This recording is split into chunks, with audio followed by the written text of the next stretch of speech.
Sugar ఉన్న వాళ్ళలో పుండ్లు ఎందుకు త్వరగా మానవు అని చాలా మందికి డౌట్స్ ఉంటాయి.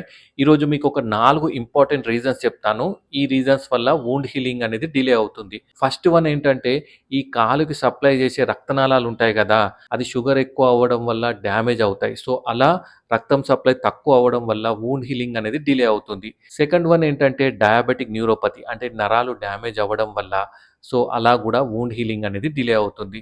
ఇంకోటేంటంటే షుగర్ ఉన్న వాళ్ళలో ఇమ్యూనిటీ కూడా తక్కువగా ఉంటుంది కాబట్టి ఈ బ్యాక్టీరియల్ అండ్ ఫంగల్ ఇన్ఫెక్షన్స్ అనేది కూడా గ్రోత్ అనేది ఎక్కువగా అవుతుంది.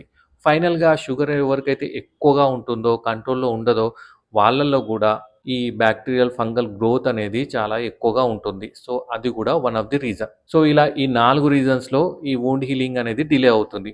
బట్ మీరు మాత్రం ఏం భయపడకండి. ఎందుకంటే ఎప్పటి వరకు మీ షుగర్ మంచిగా కంట్రోల్‌లో ఉంటుందో మీకు ఎటువంటి ప్రాబ్లమ్ ఉండదు. అండ్ అదే కాకుండా వూండ్ హీలింగ్ కూడా త్వరగా అయిపోతుంది. అరే! నాకు షుగర్ ఉంది గదా! మళ్ళీ ఏదైనా పుండు తాకితే త్వరగా హీల్ అవ్వదు అని చాలామంది భయపడతారు. అలా ఏం కాదు.